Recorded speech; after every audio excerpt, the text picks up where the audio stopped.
First test of the Border Gavaskar Trophy. First win of the series, not something which most of us would have expected, considering the performance that we had at home just a month and a half ago. But we are coming live after 2 days. I think the way this match went, it did or it will take us a few days to come to terms to it, isn't it, Amadada? Absolutely. Absolute joy to watch this match. Right, very seldom you say that your bowlers won you a match. That's something, that tradition is something quite new, something which has recently started in the last half a decade or something. But another brilliant performance by the bowlers to get you back into the game and win, or probably get a series defining win, because going into the 4 games there have been very less number of times where Australia have won a series after losing the first test. So, Amarada, how important do you think this win is? Very important. Also, the fact that I remember before the start of the match, just the previous day, we discussed that probably we don't have a chance, or you saying that it would be a draw, and I said that it would be Australia 1 up. So, obviously, the prediction got slightly wrong, but yeah, you're right. This will put the Australians on a back foot. But at the same time, they still have 4 test matches to go. So because we moved from 4 test matches to 5 test matches, the equations change slightly. So none of the teams would look for a couple of draws here and there to secure the series now.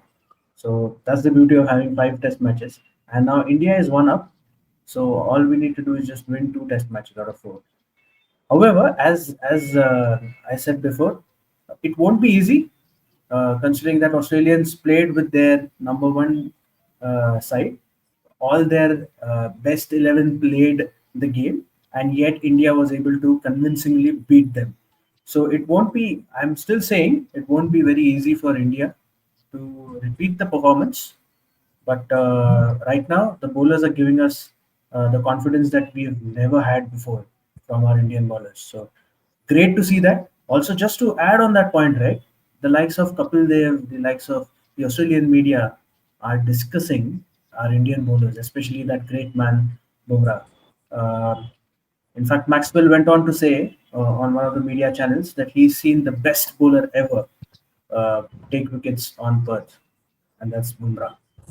So that tells you a lot, right? Australia is definitely on back foot, but there is no room to become complacent against them in Australia because uh, because our batting also is vulnerable to some extent. Still, despite scoring 450 runs, but I'm still saying that we need to outperform them just the way we did it in the first test.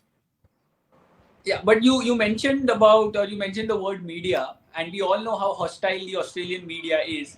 But it is so much fun to see the Australian media versus the Australian players. We are used to the Australian media targeting the opposition, but now after this game, what we are seeing is they are targeting their own team or their own country mates, their own team of 15 who's standing up on the field for them. So that's something which a contrast which we are seeing, and it's to be honest, it's good to see, something which is quite heartening and just puts a smile on your face that, okay, maybe they're getting a taste of their own medicine.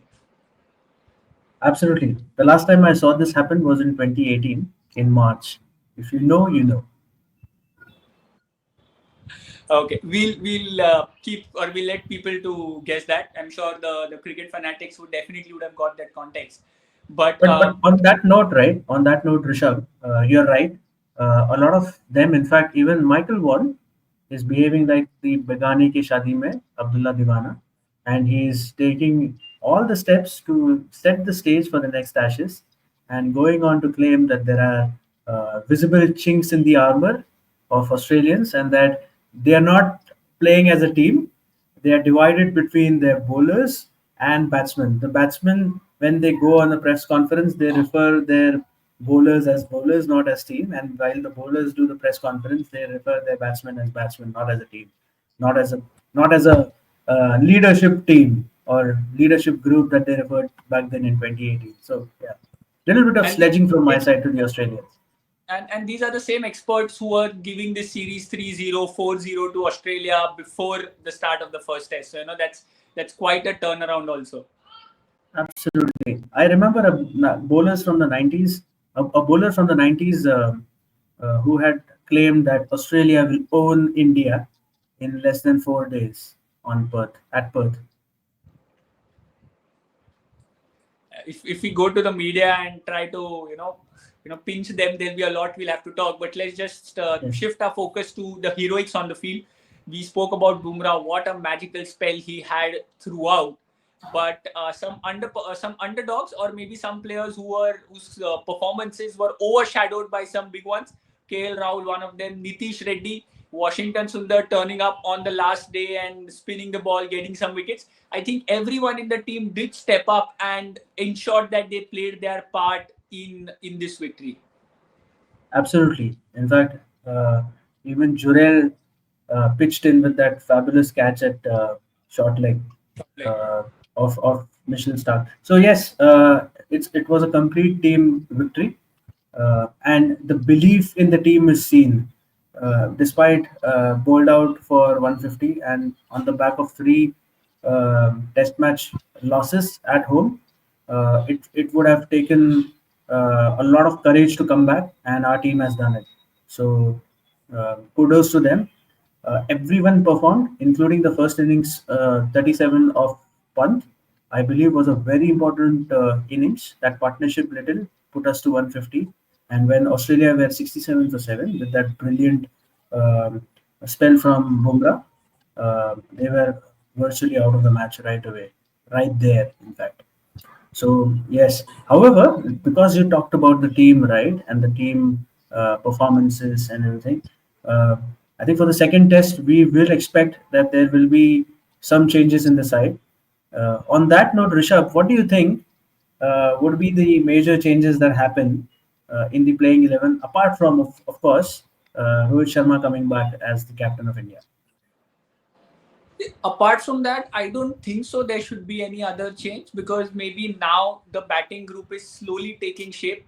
If there has to be Rohit Sharma who has to come in, I think it will be Devdutt Padikkal who will sort of make way for him. But Mhm. having said that, I don't want to break the opening partnership of KL Rahul and Jaiswal. That would be unfair on KL Rahul, is what I would feel.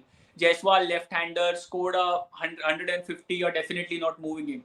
But then moving KL Rahul and then expecting him to perform will be a bit unfair on him, because now if you're looking at him as an opener, he's done the job in 2 innings. Just sustain, or just contain with him. Just let him do, or give him that freedom that yes, he's in the team. Otherwise, it we have seen that happen with guys like Hanuma Vihari, Mayank Agarwal, that wherever there's place, you play them, and then eventually after a time they fade out.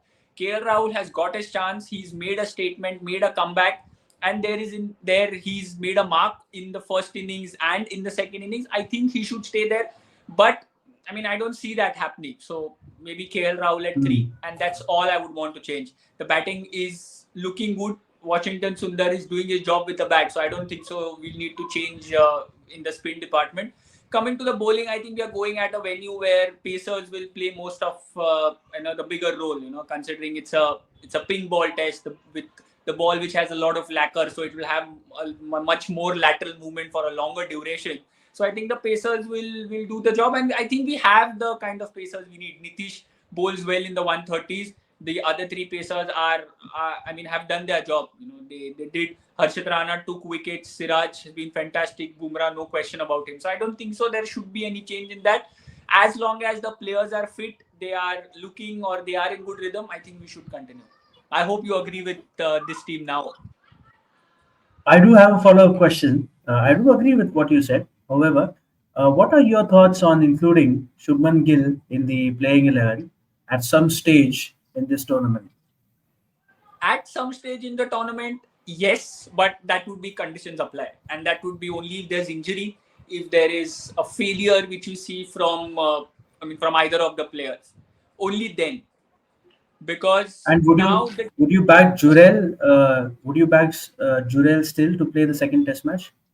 probably I would, because in the second innings, the first innings he did play his part. coming into the second innings, I think the situation was such that maybe he was given the role to bat quickly or something. That's why he might have lost his wicket or whatever that may. But I think I would persist with him, considering it is not a scenario where like you are bundled out for 100 consistently, which means that your entire batting unit is out of form. No. So I'm sure the others will complement him, and that would give him that confidence which he needs to excel at a test level. So with just one test, or rather, let me say, just one innings, you drop a player. I think that would be pretty harsh. So I'll go with this team. If you want to win a series against Australia, especially like a 5 test match series, you want to stick with the winning combination. You don't want to tinker with it that much unless it is required. So and I'll go with Jurel. Yeah, I see a little bit of MS Dhoni style of captaincy in your playing 11, which means you want to back the players and give them a consistent run of test matches or matches, and then see if they can perform. If they But I don't, think then obviously you have to give the chance to the others. And I think, but that's how it should be, right? I mean, if I just take you back to before the start of the series, the India South Africa T20 series that we had, we saw what Sanju Samson did, and after his first 100, he did say it in the press conference also that how Surya Kumar Yadav had told him that no matter what, you are going to play the next 7-8 games as an opener. So you just see that words of affirmation, that confidence which you get from the team management, from your captain, it can do wonders for you. So I think that's how it should be, right? And that's why I say that a player who's done well at a certain position needs to stick to that position, not just that some senior comes in and that's why you make him adjust. No, the senior is coming in late. Let the senior adjust. How much ever senior may be in the team, whatever is working for you, you need to stick to that. So I think that is somewhere I'm still a bit skeptical about Rohit Sharma opening, but we know invariably that's something which is going to happen. So no point Yeah. like cribbing about that. We just hope that KL Rahul can do wonders at number 3 as well. Yeah, I do agree with what you say. At some stage, though, I feel that it's a long series, and like what we have seen in the last Test series, there would be a point where the others will also get their chance to play. So I'm expecting a Test match for Prasidh Krishna somewhere, depending on the conditions, because I believe Gautam Gambhir as a captain, sorry, as a coach, would want to assess the conditions and then think about the playing 11. So let's see, but I do agree with your playing 11. I think KL would be my number three, considering the form that he is in right now. He has adjusted to the bounce quite well, with Rohit Sharma invariably taking the opening slot. I don't see Rohit Sharma taking the number three, so obviously it has to be KL Rahul. And then, like what you said, I would back Jurel to continue at his spot. Who knows? I mean, he could be the game changer in the next match, right? And then with the spinner, you said you would go with Washington Sundar, persist with him. Yes, I do agree. He did his part well, adjusted his line and the speeds at which he was bowling in the second innings quite well. He did start off quite flat, but then I think he was quick to learn that there is some purchase in the wicket on the fourth day, so he can afford to give some drift, some spin to the ball, and he did take some wickets. And also that important partnership that he had with Kohli in the second innings, that made sure that the lead was way beyond 500, I believe. Yeah. Yeah, it absolutely. And I mean, just summarizing the entire test match, right? Just to end on like a good note. From where we started off not giving any chance to now like discussing on by what difference will India win the series. You know, what mindset do you think did change, or what did the players do which actually like got us to the contrast which we are seeing currently? See, I believe it's got to do with what we have done as a team in the last 5 6 years, right from the captaincy of Virat Kohli to now to what Rohit has got. Essentially, if you ask me, this is Virat Kohli's team that Rohit is taking forward. So I think that confidence to bounce back is always there, uh, and that's why you need important captains like Virat Kohli, who change the complete way of you approaching the game, like how Clive Lloyd did back in West Indies in 1970s, And then when Viv Richards was chosen as a captain to replace Clive, he just took the team forward. So I think that's what the likes of Clive Lloyd, Virat Kohli, Viv Richards do. They set the mindset, and then it's just about execution. Even after a three-love loss against the New Zealand, I don't think that played any role in in the mindset in which the team approached the Perth game. Similarly, after 36 all out, what the team did under Ravi Shastri was go and do a karaoke session somewhere in the park. So that's the mindset team has. They have complete um, confidence in their own ability and what they can do on the field, and I think that's what helped them to take it forward.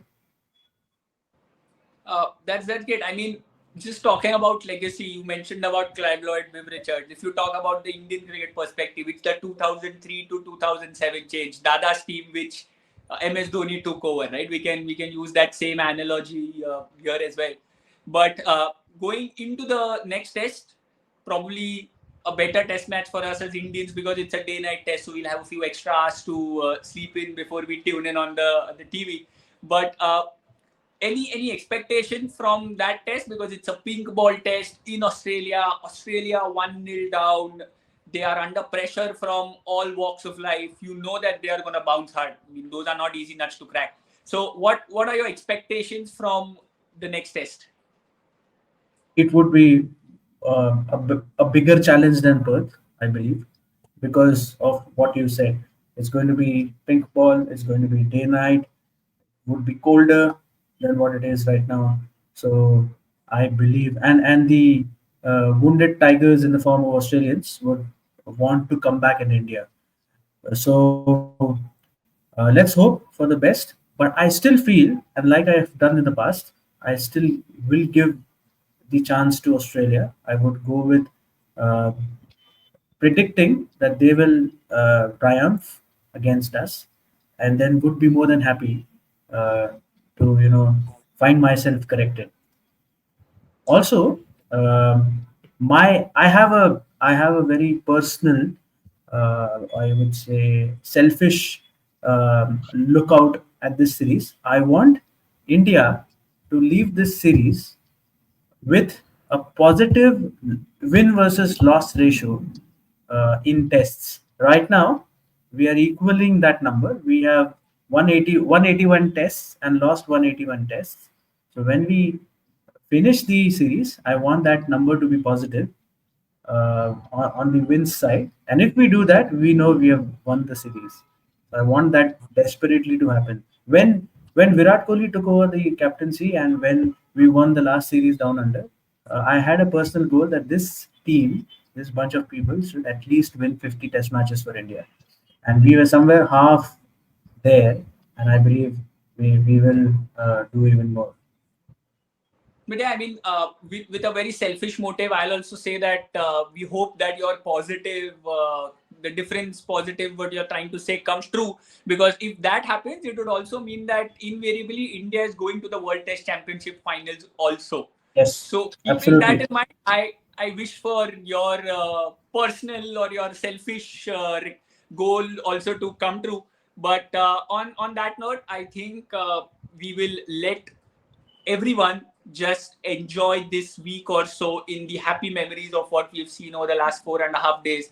With the next test coming up, with the IPL auctions which have just ended, I'm sure we have a lot to talk about.